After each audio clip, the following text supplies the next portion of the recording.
Behold, the Lamb of God who takes away the sins of the world.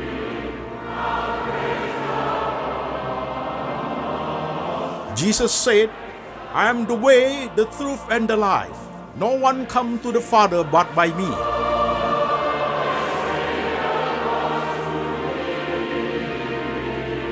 For God so loved this world, so he gave his one and the only Son. Whoever believes in him shall not perish, but have eternal life. Shalom, jemaat sekalian, saya Pendeta Antoni Chang. Salam kepada semua jemaat setia pendengar firman lewat Latsmi, Lembaga Antoni Chang Ministry Internasional. Ibadah Latsmi hari ini, temanya adalah kedewasaan rohani, seri ke-51, kontemplasi seri ke-77.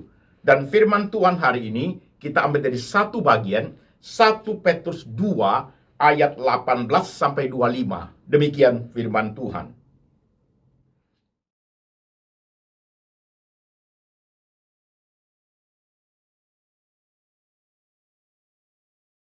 Hai kamu hamba-hamba, tunduklah dengan penuh ketakutan kepada Tuanmu, bukan saja kepada yang baik dan peramah, tetapi juga kepada yang bengis.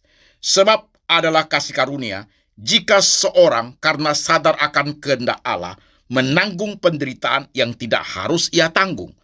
Sebab dapatkah disebut pujian, jika kamu menderita pukulan karena kamu berbuat dosa? Tetapi jika kamu berbuat baik dan karena itu kamu harus menderita, maka itu adalah kasih karunia pada Allah. Sebab untuk itulah kamu dipanggil, karena Kristus pun telah menderita untuk kamu dan telah meninggalkan teladan bagimu, supaya kamu mengikuti jejaknya. Ia tidak berbuat dosa dan tipu tidak ada dalam mulutnya. Ketika ia dicaci maki, ia tidak membalas dengan mencaci maki. Ketika ia menderita, ia tidak mengancam, tetapi ia menyerahkan kepada Dia yang menghakimi dengan adil. Ia sendiri telah memikul dosa kita dalam tubuhnya di kayu salib, supaya kita yang telah mati terhadap dosa hidup untuk kebenaran. Oleh bilur-bilurnya kamu telah sembuh. Sebab dahulu kamu sesat seperti domba, tetapi sekarang kamu telah kembali kepada gembala dan pemelihara jiwamu.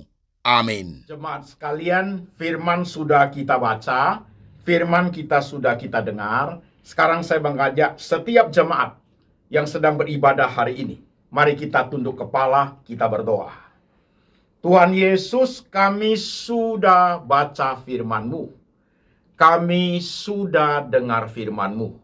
Sekarang roh Tuhan bekerja, mengurapi hamba-Mu ini, memberi ia hikmat dan bijaksana untuk bisa menguraikan firman Tuhan ke dalam bahasa yang gampang dimengerti oleh seluruh lapisan jemaat.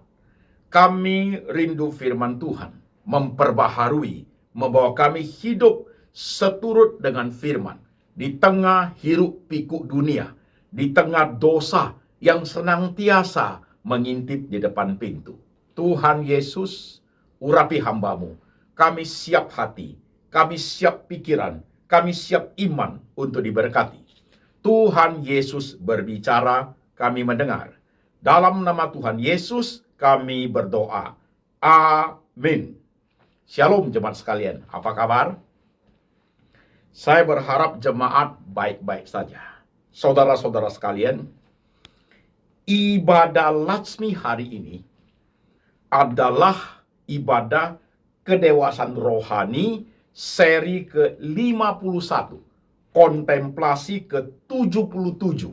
Dan temanya adalah, tema hari ini adalah mati terhadap dosa, hidup untuk kebenaran. Mati terhadap dosa, hidup untuk kebenaran. Firman Tuhan yang sudah kita baca tadi itu dari 1 Petrus pasal 2 ayat 18 sampai 25. Nanti kita lihat di bagian itu. Baik, saudara-saudara sekalian, selanjutnya saudara perhatikan sebagai suatu introduction sebelum kita masuk ke kedewasaan rohani seri ke-51. Satu, jemaat sekalian, khotbah kedewasaan rohani seri ke-51 ini akan berkaitan dengan atau terintegrated dengan khotbah kedewasaan rohani seri 1 sampai seri 50. Oke. Khususnya kedewasaan rohani seri kelima yang berbicara mengenai sinful nature and the work of Satan. Kemudian kedewasaan rohani seri ketujuh yang berbicara mengenai problem of evil. Kemudian kedewasaan rohani seri ke-10 yang bicara mengenai hidden sin, dosa tersembunyi. Lalu kedewasaan rohani seri yang ke-21 bicara mengenai problematika perselingkuhan. Kemudian seri yang ke-30 bicara mengenai 7 kebiasaan buruk. Jadi semua yang saya sebut tadi, saudaraku, sudah dikhotbahkan dan ada di dalam YouTube Lembaga Anthony Chang Ministry Internasional. Kemudian, saudaraku, level berpikir kedewasaan rohani hari ini adalah level berpikir analisa. Kemudian, memakai pemikiran integrative thinking. Integrative thinking artinya, saudaraku, pikiran akan terintegrate dengan banyak hal di seluruh the whole Bible dan banyak disiplin pengetahuan yang kita pelajari. Oke, jemaat? Oke. Sekarang kita mulai pelan-pelan, saudaraku. Die to sin, live for truth. Mati terhadap dosa, hidup untuk kebenaran. Maka yang perlu kita perhatikan yang pertama-tama adalah, saudaraku, tentang dosa. Oke? Tentang dosa. Saudara-saudara sekalian, sebagai orang percaya, kita harus tahu dengan amat tepat. Tahu dengan amat tepat. Perhatikan, setiap kali saya bicara mengenai kedewasaan rohani yang sifatnya seri itu, saudaraku, 100 seri kedewasaan rohani, selalu memakai ini menjadi suatu cara, saudaraku. Alkitab menjadi suatu kebenaran yang sangat basic untuk merubah secara totalitas hidup kita. Yang kedua, pada saat kita belajar tentang firman Tuhan itu, pertumbuhan rohani kita, kedewasaan rohani kita akan bergerak ke 4 arah. Arah yang pertama, sudah harga mati, bertobat dan percaya Tuhan Yesus sebagai Tuhan dan Juru Selamat. Bagian ke kiri, saudaraku, 2 poin. Masih ingat? Knowing God, knowing self. Kenal Tuhan dan kenal diri. Ingat, saudaraku, knowing God, knowing self. Kenal Tuhan, kenal diri. Nah, ketika kita bicara tentang tema hari ini, saudaraku, tentang mati terhadap dosa, hidup untuk kebenaran. Nah, ketika bicara mengenai dosa, saudaraku, kita tahu ketika kita bertobat, Tuhan Yesus mati di atas kayu salib, menderita untuk menebus dosa kita. Di 1 Petrus pasal 2 tadi yang kita baca, saudaraku. Oke? Penebusan itu terjadi kepada kita menjadi believers, kita menjadi orang percaya. Nah, ketika berkaitan tentang dosa, jemaat harus betul-betul sadar, ngerti, tahu dengan tepat, saudaraku. Orang yang belum percaya kepada Tuhan Yesus, saudara sekalian, possibility terus-menerus berbuat dosa. Orang yang sudah percaya kepada Tuhan Yesus, believer, orang yang sudah percaya Tuhan Yesus, saudaraku, bisa berbuat dosa, bisa tidak berbuat dosa. Kita ada di posisi orang percaya. Kita bisa berbuat dosa, juga bisa tidak berbuat dosa. Ini yang menjadi suatu hal yang sangat penting untuk knowing self, untuk tahu diri kita. Tadi poin yang sebelah sini, saudaraku. Knowing God, knowing self. Knowing God-nya, Yesus tebus dosa kita. Knowing self-nya, aku manusia berdosa. Ketika aku percaya Tuhan Yesus, possibility untuk tidak berbuat dosa ada. Possibility untuk berbuat dosa juga ada. Ini hal yang harus kita pahami dengan amat sangat tepat. Supaya kita orang Kristen jangan sampai lupa diri, saudaraku. Kita kasih contoh supaya saudara bisa ngerti. Pertanyaan saya kepada jemaat sederhana. Setelah menjadi orang Kristen, saudara bisa berbohong nggak? Bisa. Bisa nggak tidak berbohong? Bisa. Setelah menjadi orang Kristen, saudara bisa menipu nggak? Bisa. Bisa nggak? Saya sudah jadi Kristen, saya tidak menipu? Bisa juga. Setelah menjadi orang Kristen, setelah ada possibility untuk berzina nggak? Ada. Tapi ada juga kemungkinan tidak melakukannya. Yes. Jadi ketika kita sudah percaya Tuhan Yesus, bisa berbuat dosa, bisa tidak berbuat dosa. Jadi kita ada di posisi seperti itu. Knowing self. Oke? Ngerti jemaat sekalian? Udah paham, kita masuk lagi saudaraku. Jelas? You and me, sebagai orang percaya, possibility untuk tidak berdosa sangat besar. Karena kita punya Tuhan. Tuhan beri kekuatan pada kita, kita dekat dengan firman, saudaraku. Tetapi kemungkinan untuk buat dosa itu sangat besar juga. Kenapa begitu ya Pak Antoni? Saya jelaskan step 2, saudara perhatikan. Pertama, karena kita sekalipun ditebus oleh Tuhan, saudaraku, manusia ini masih darah daging, saudaraku. Manusia ini masih darah daging. Dan dalam diri kita, itu di tema tentang sinful nature, natur berdosa ini, saudaraku, kedagingan kita ini, maka menjadikan possibility untuk bisa berbuat dosa. Satu. Kedua, saudaraku, lingkungan yang kita hadapi, keluarga, orang lain, saudaraku, kemudian dunia yang sekuler yang kita hadapi, berbagai hal yang kita hidupi, itu bisa menjadi sesuatu godaan, bisa menjadi sesuatu cobaan, membuat kita jatuh ke dalam dosa. Perhatikan jemaat, poin ini penting. Ketika kita sudah percaya, bisa buat dosa, bisa tidak buat dosa. Kenapa Pak Pendeta?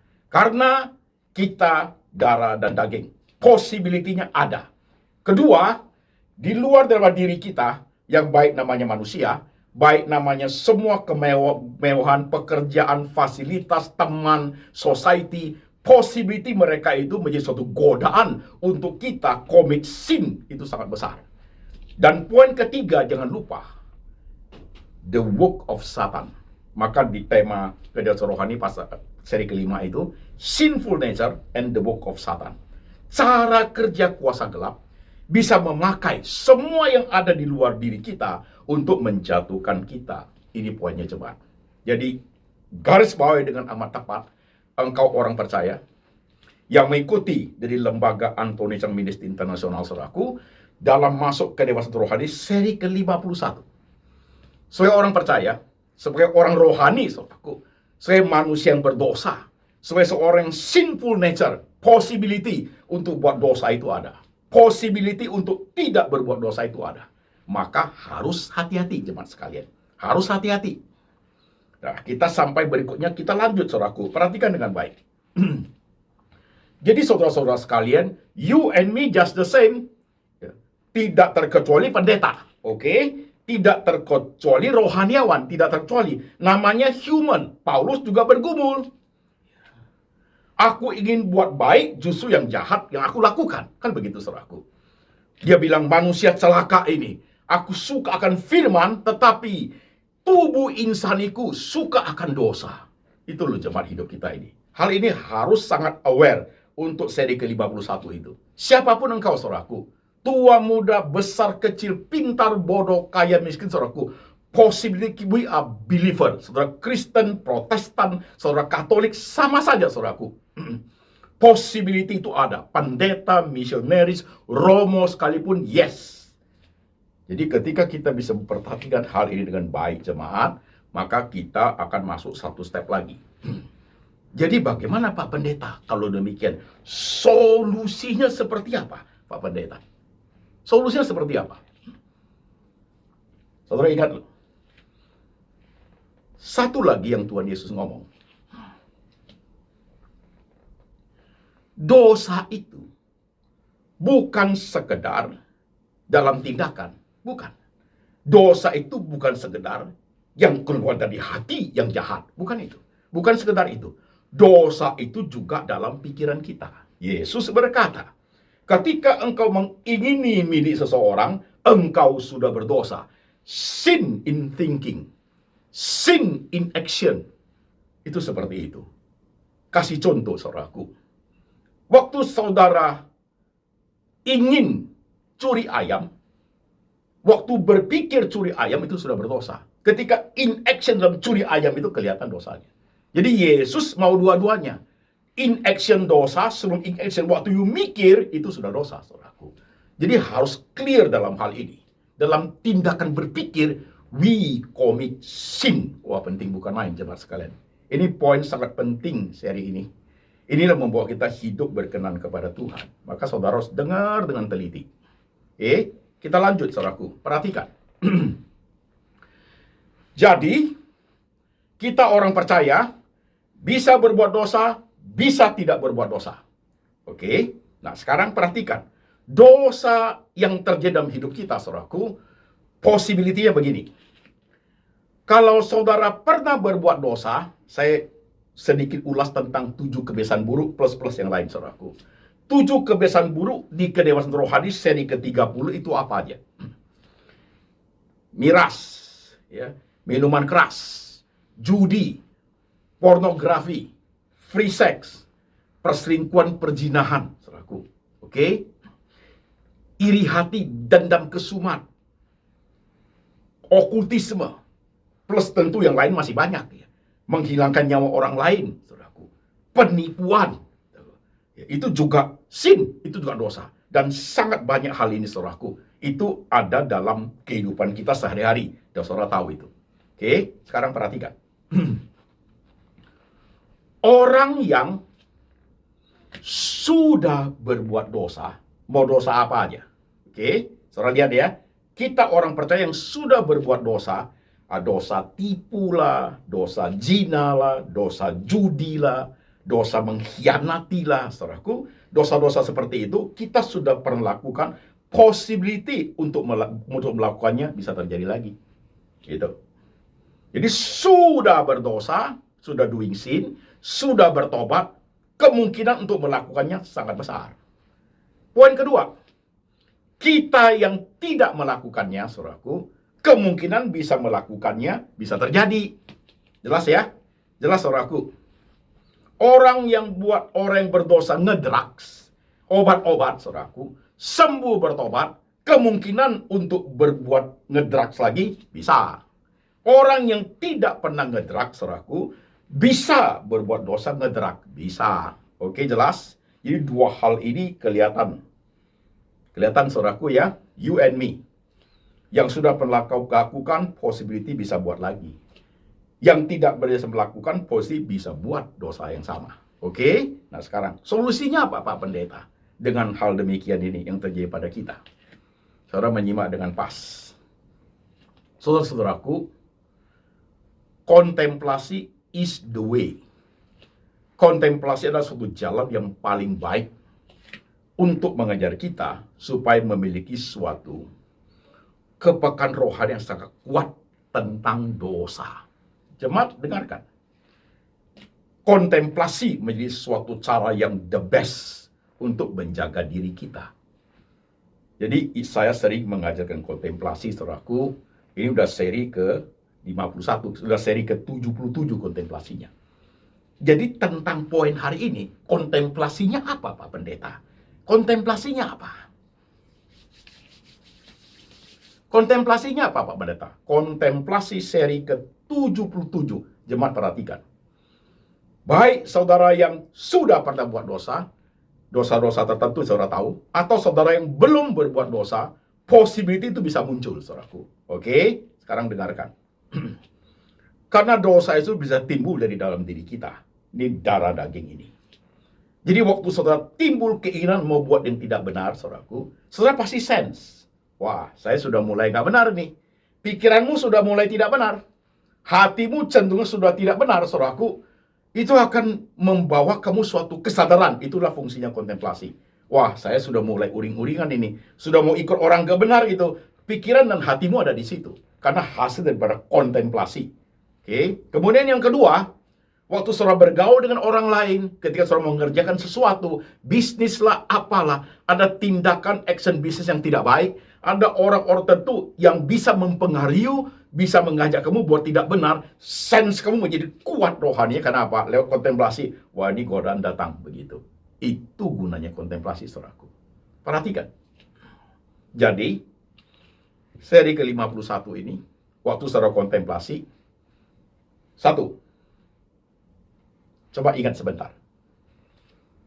Dosa yang selama ini sudah kamu lakukan, yang sampai hari ini kamu sudah bertobat atau belum bertobat. You still do it. Perhatikan itu. Poin itu satu ya. Waktu saudara kontemplasi, 10 menit di Starbucks lagi ngopi, 15 menit setelah makan siang di kantor bisa contemplate, setengah jam malam hari sebelum tidur. Dalam minum kopi itu, Tuhan, saya buat dosa itu lagi. Saya tidak pernah berubah loh Tuhan. Ada suatu spiritual grieving, berduka cita rohani. Kenapa I do it again, gitu. Oke? Atau pada saat kamu kontemplasi dosa yang sudah kamu bertobat. Gitu. Tuhan, aku sudah bertobat dari dosa seperti itu. Dan ajarku Tuhan untuk tidak mengulanginya kembali. Itu harus kontemplasi. Ada suatu spiritual grieving supaya jangan sampai terjadi lagi. Beri aku kekuatan ya Tuhan, jaga aku ya Tuhan. Itu kontemplasi, saudaraku. 2, waktu kamu berinteraksi dengan orang, cobaan itu, godaan itu, baik dari kata-kata orang, dari tindakan orang, atau dari gestur tubuh orang, saudaraku, itu bisa dipakai kuasa gelap untuk mempengaruhi kita. You sadar itu dalam kontemplasi. Tuhan, saya kenal beberapa teman yang possibility saya bisa terlibat dalam dosa itu bisa muncul. Itu kontemplasi. Jadi kepekaan itu seperti signal yang sangat kuat. Tahu diri, itu dia. Knowing self. Saya mulai ini, begitu. Yang kedua, tahu godaan lingkungan, dunia sekuler yang kamu arungi, saudaraku, termasuk hamba Tuhan, dunia rohani, jemaat yang kamu layani, possibility bisa mempengaruhi itu besar, saudaraku. Nah, ini kontemplasi. Every day. Kalau kamu ingat dosamu, kamu sudah bertobat waktu kontemplasi, makasih Tuhan. Kalau tidak ada Tuhan, saya seperti apa ya? Tenggelam terus dalam dosa itu terus. Makasih Tuhan. Dan di situ kamu sambil kontemplasi, senang sekali hatimu. Rasanya hidup ini ada suatu kekuatan datang dari Tuhan. Yang kedua, pada saat itu dosa itu masih kamu lakukan, pahitlah hatimu waktu itu kontemplasi. Rasanya malu sama Tuhan. Begitu. Yang ketiga, sadari lingkungan luar, termasuk keluarga, termasuk orang-orang yang cakep, orang-orang yang cantik, wanita seksi kalau kamu pria. Pria ganteng kalau kamu wanita, atau godaan uang menghasilkan besar dengan cara apapun, kamu bisa dipengaruhi waktu kontemplasi kamu sadar, Tuhan, nih godaan ini menjadi sangat besar. Waktu you dekat dengan Tuhan, saudaraku, you akan melihat tangan Tuhan ada di situ. Itu contemplate, saudaraku. Itu kontemplasi. Itu kontemplasi. Itu akan sangat kuat ketika saudara melatih kontemplasi itu day by day, week by week, month by month, year by year. Seorang yang disebut rohani itu mesti main di area itu, saudaraku. Tidak bisa nantilah gampang lah kalau sudah buat dosa nanti minta ampun. You playing God. Kau mempermainkan Tuhan. Kamu mempermainkan pengampunan Tuhan, saudaraku. Pasti. Karena sengaja. Gak apa-apa nanti paling minta ampun gampang. Tuhan tidak bisa diperlakukan seperti itu, saudara sekalian. Jadi kontemplasi menjadi sangat penting ketika kita bicara mengenai dosa. Ada suatu kesadaran yang amat kuat. Sadar bahwa kita knowing self-nya, diriku begitu.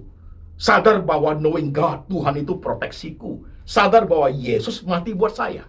Sadar bahwa Yesus menderita buat saya. Sadar Tuhan mengajarkan mati terhadap dosa, hidup untuk kebenaran. Hidup untuk kebenaran yang kamu pelajari dari Alkitab ini, saudaraku. Hidup untuk kebenaran. Mati terhadap dosa. Terhadap semua dosa, baik yang pernah kamu lakukan, atau yang kita tahu, yang belum kita lakukan, tapi itu dosa. Penting sekali. Menyangkut semuanya. Masalah you punya heart, masalah you punya mind, masalah you punya action. Tiga-tiganya harus ikut di situ. Penting bukan khotbah hari ini? Dengar khotbah hari ini, saudara bisa memakai menjadi suatu cermin ya untuk melihat apa yang terjadi di alam semesta ini. Apa yang terjadi dalam dunia rohani anak-anak Tuhan, sekaligus hamba Tuhan. Kadang manusia itu, saudaraku, bisa menjadi lupa diri, kehilangan kepekaan rohani, karena tidak pernah kontemplasi. Banyak anak Tuhan seperti itu. Tetap melakukan hal yang sama. Udah tahu dosa, tetap melangkah ke jalan orang berdosa.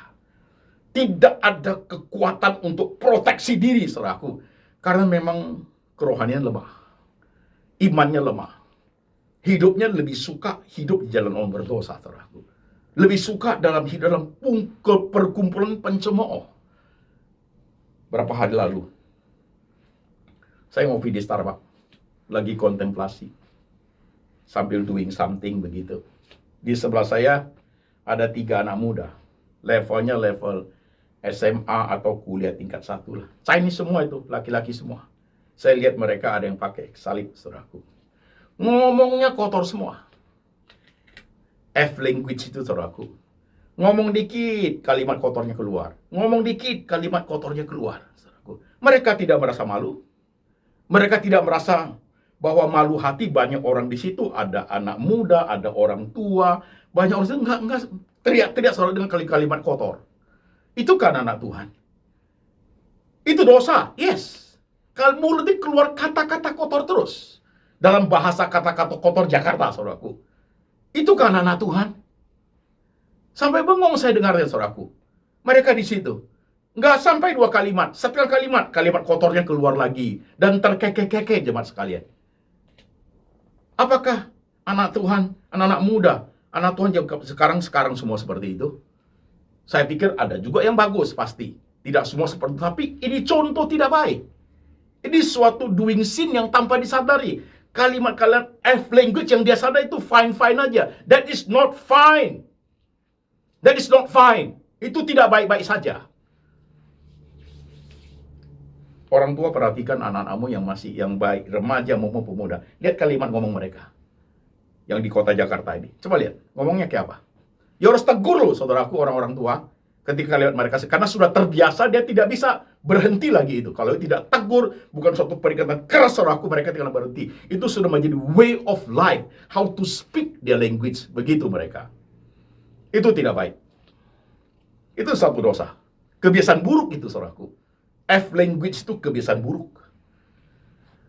Jadi jemaat sekalian, waktu kita kontemplasi yang ke-77 ini, Tuhan, ada teman ajak bisnisnya tidak baik, bisa terlibat kejahatan, bahkan bisa tindakan pidana atau perdata, tapi menguntungkan besar. Kalau you punya kontemplasi kuat, kepekaan rohani kuat, don't do it, sekalipun menggiurkan keuntungannya, miliaran atau hitungan triliun, don't do it. Termasuk pendeta. Kadang-kadang pendeta itu tergiur sekali oleh banyak tawaran dunia, saudaraku. Yes. Dari jemaat juga biasanya. Hati-hati sebagai pendeta. Ada batasnya. Di mana kita tidak boleh melangkah melewati limit, saudaraku. Karena kita adalah hamba Tuhan. Berapa banyak pendeta? Lupa diri, saudaraku. Knowing self-nya hilang. Pokoknya ikuti tren dunia. Karena jemaat seperti itu pun ikut, saudaraku. Habis lama-lama. Kehilangan kepekaan, kehilangan hati, mau rohani apa lagi, saudaraku? Rohani apa lagi? Saya punya satu jemaat, pengusaha lama, berapa tahun ini sudah bertobat. Dulu, saya tidak tahu, dia baru sharing. Belakangan 1 tahun terakhir baru sharing. Dulu terlibat drugs, perzinahan, perselingkuhan. Dari siapa? Dari teman-teman bisnis yang mengajak minum obat lah, inilah, tawarin wanita nggak baik lah, terlibat sekian lama. Tapi orang penting di gereja, kelihatannya seperti rohaniawan, saudaraku. Baik-baik, cinta Tuhan. Ya. Still do it, ya. Tidak ada kontemplasi, tidak ada kekuatannya. Terbawa dunia luar, terbawa kuat sekali, saudaraku. Itu loh. Nanti hukuman Tuhan tiba. Gak ada pertahanannya seorang Kristen. Gak ada perisainya, saudaraku. Gampang sekali ditembus, gampang sekali dipanah oleh panah si jahat. Karena you tidak contemplate dengan Tuhan itu. Suatu latihan kerohanian sangat kuat. Kita tidak mampu, pasti. Kita pasti kalah dengan setan, saudaraku. Karena mereka luar biasa pintarnya. Luar biasa powerfulnya. Tapi kita punya Tuhan yang menjadi perisai kita, saudara sekalian. Tadi yang kita baca itu, Yesus telah mati untuk kita. Menebus dosa kita. Dia perisai kita.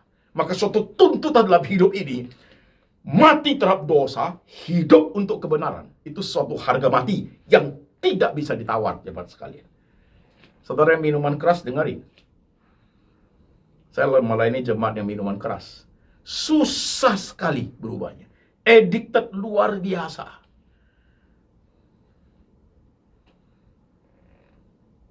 Kalau sampai sudah tidak ada minuman keras, dia bisa minum laserin, saudaraku.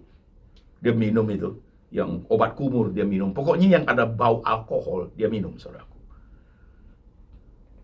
Dia campur. Yang pokoknya ada alkohol. Mau yang cuci mulut, obat kumur yang ada bau alkoholnya dia minum. Karena dia anggap itu bisa membuat dia nikmat, saudaraku. Padahal laserin kan dipakai untuk gosok gigi, untuk kubur mulut. Tidak boleh diminum, keminum sedikit nggak apa-apa. Tapi dia menjadikan bahan minuman, jadi tidak benar caranya. Kan begitu, saudaraku? Bahaya sekali. Yang ngedrugs juga sama. Udah pernah jatuh, diobati terapi dengan sangat hebat, sudah married, sudah punya anak, saya dengar sekarang, jatuh lagi. Iya, yang saya khotbahkan hari ini real, saudaraku. Real. Dulu pernah berdosa, dulu pernah tidak setia sama istri, dulu pernah tidak setia sama suami, sudah bertobat, bisa terjadi lagi. Iya. Dulu melakukan dosa ranjang, bisa terjadi lagi dan still do it. Hati-hati. Sangat penting sekali khotbah hari saudaraku. Suatu kedewasaan rohani yang tidak main-main. Harus hati-hati. Karena kuasa gelap di udara ini, saudaraku, seperti singa yang mengaum-ngaum. Dia menunggu saat yang tepat. Dia tahu semua kelemahan kita. Dia mau tembak kita jatuh. Makin kuat, makin hebat, makin terkenal, makin besar kita orang Kristen, saudaraku, godaannya makin besar. Pohon yang tambah tinggi, anginnya tambah kencang. Yesus habis puasa 40 hari lamanya. Puncak-puncak dari rohani. Saat itulah setan datang mencobai dia. Yes. Dengar khotbah ini dengan baik. Saudara-saudara sekalian. There is no way untuk menghadapi dosa. The only way, saudaraku. Kontemplasi dengan benar. Dekat dengan Tuhan. Tahu diri. Knowing self. Knowing God. Faith in Christ. Intim dengan Tuhan, saudaraku. Ini loh sumbernya. Sudah bertobat, mati terhadap dosa, hidup untuk kebenaran. Knowing God, Tuhan perisaimu. Knowing self, tahu diri. Yang di bawah 2 poin, your heart and your mind. Hati dan pikiranmu itu bisa jahat, saudaraku.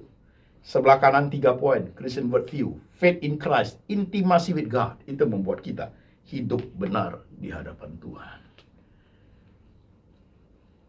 Perhatikan khotbah hari ini. Tidak mudah. Saudara perlu dengarkan 3 kali lagi. Businessman, hati-hati. Dengar khotbah ini. Kami menghadapi dunia bisnis sangat berbahaya. Tawaran demi tawaran. Kelihatan muluk-muluk. Kelihatan bagus. Dalamnya penuh dengan kejahatan. Dunia sekuler, hati-hati. Dunia anak muda, hati-hati. Dunia hamba Tuhan, sama aja. Yang kita hadapi, lingkungan kita hadapi semua, saudaraku. Bisa menjadi berkat, bisa menjadi kutuk buat kita. Bisa menjadi hukuman buat kita. Kalau kita tidak hati-hati. Kontemplasilah jemaat sekalian. Every day. Sadari itu dalam hidup kita ini. Kita sedang berperang rohani. Saudaraku, yes. Dekatlah dengan Tuhan. Maka setan lari daripada engkau. Die to sin. Mati terhadap dosa. Live for faith. Hidup untuk kebenaran. Saudara mau? Yang hari ini masih still doing sin. Dengar khotbah hari ini. Bertobatlah sebelum hukuman Tuhan tiba. Yes. Yang berzina, jangan berzina lagi. Yang mencuri, jangan mencuri lagi. Yang berdusta, jangan dusta lagi. Yang pakai kalimat F language, don't do it again. Yang menipu, jangan tipu lagi. Yang ngedrugs, jangan ngedrugs lagi. yang minuman keras, pemabuk, jangan mabuk lagi. Apalagi yang menghilangkan nyawa orang, don't do it again. Dan masih banyak dosa-dosa yang kita do it, saudara tahu itu. Don't do it again. Mati terhadap dosa, hidup untuk kebenaran. Harga mati tidak bisa ditawar. Will you? Mau? Ada Tuhan di belakang kita. Ada Tuhan di depan kita sebagai perisai. Kalau engkau mau. Ada Tuhan Roh Kudus dalam hati kita. Mengajar kita. Ia mengajar dengan keluh kesah yang tak terkatakan untuk menolong kita. Hidup benar di hadapan Tuhan. Do your contemplation. Lakukan kontemplasimu every day. Dengan sangat baik. Ulangi semua khotbah. Sudah 50 seri kedewasaan rohani. Membuat saudara itu menjadi dewasa. Step by step, step by step. Oke jemaat. Oke. Mari kita tunduk kepala sebentar. Saudara-saudara sekalian, dosa serius di mata Tuhan. Oleh karena dosa, Tuhan datang mati di atas kayu salib. Oleh karena dosa, Tuhan mati buat kita. Oleh karena dosa, Tuhan dipaku di atas kayu salib. Supaya kita menerima penebusan, diampuni saudaraku. Tapi kita manusia berdosa. Possibility orang percaya bisa buat dosa, bisa tidak buat dosa. Hati-hatilah hidup. Di tengah lingkungan kita, siapapun yang kita ketemuin, apapun pekerjaan kita lakukan, hati-hatilah terhadap diri kita masing-masing, sadari diri kita, potensi dalam diri kita itu, suatu kebiasaan daging dalam diri kita itu. Pahami, sadari, tahu diri, dan lakukan kontemplasi. Jemaat, lihat dirimu masing-masing. I don't know you. Tapi kalau hari ini, you tertunduk di sini waktu dengar firman ini. Firman itu seperti pedang bermata dua. Dia tancap di hatimu. Ayat itu. Mati terhadap dosa. Hidup untuk kebenaran. Itu ayat 1 Petrus 2. Ayat 8. Ayat 18 sampai 25. Mati terhadap dosa. Mati terhadap dosa. Hidup untuk kebenaran. Siapapun kita hari ini tertunduk di hadapan Tuhan. Bilang sama Tuhan, ampuni dosa-dosa saya. Saya takut untuk terjadi lagi Tuhan. Lindungi perisai aku Tuhan Yesus. Kuatkan aku Tuhan. Di tengah semua kehidupan yang aku arungi. Banyak sekali hal-hal yang memungkinkan aku commit sin. Bisa buat dosa. Kuatkan saya Tuhan. Tolong saya Tuhan. Ajarku untuk menyadari diriku dengan sangat baik Tuhan. Lihat hidup masing-masing. Yang masih sangat muda. Remaja. Pemuda. Anak-anak kuliah. Kau yang sedang berpacaran.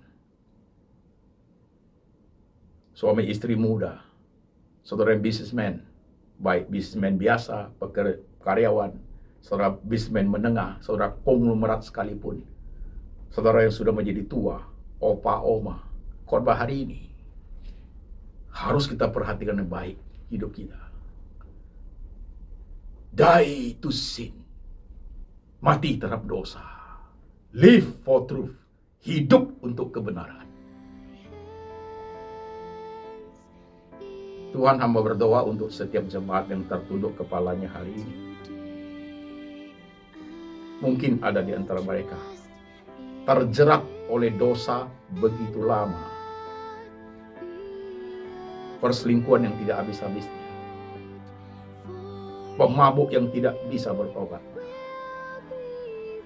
Penjudi yang tidak bisa bertobat. Tukang penipu yang meringkuk dalam penjara. Tukang pembual, tukang pembohong yang hidupnya selalu begitu. Mereka tidak setia kepada pasangannya. Mereka tindakan-tindakan kebiasaan buruk. Mereka ikut dalam dunia persihiran, pendukunan, okultisme, dendam kesumat yang dalam hati mereka tidak pernah habis. Tuhan, inilah kami. Tolong kami ya Tuhan. hati kami, pikiran kami, Tuhan sucikan, Tuhan bersihkan, Tuhan layakkan. Lewat dunia kontemplasi kami Tuhan, kami sadar diri, kami tahu bahaya, kami tahu gejala, kami tahu keadaan, kami minta sama Tuhan, kami ngangkat tangan sama Tuhan untuk Tuhan protek kami. Kami sadar, kami berhenti melangkah ke dunia kaum pencemooh, ke dunia orang jahat. Kami kuat untuk menjaga godaan dari siapapun, dari apapun dalam lingkaran hidup yang kami hadapi ya Tuhan. Begitu besar tantangan harus kami hadapi. Kami tak mampu jalan sendiri. Kami butuh roh Tuhan. Kami butuh Tuhan Roh Kudus memimpin, menolong, menjaga ya Tuhan. Hamba-Mu sudah berdoa. Berkati setiap umat-Mu yang sudah mendengar firman hari ini. Kami mau komitmen mati terhadap dosa, hidup untuk kebenaran. Mati terhadap dosa, hidup untuk kebenaran. Mati terhadap dosa, hidup untuk kebenaran. Dan letakkan tangan-Mu di pikiran jemaat ya Tuhan. Letakkan tangan-Mu di hati jemaat ya Tuhan. Meteraikan firman hari ini, beri kekuatan untuk hidup seturut dengan Tuhan sampai selama-lamanya. Dan berkat ini turun atas jemaat. Kasih dari Allah Bapa turun atasmu. Yesus Kristus gembala yang baik, pemelihara jiwamu. Dan Tuhan Roh Kudus selalu mengingatkan engkau akan kitab suci. Hidup suci seturut dengan firman. Sampai selama-lamanya. Sampai suatu hari Tuhan datang kembali. Menjemput setiap yang percaya. Dalam nama Tuhan Yesus. Amin.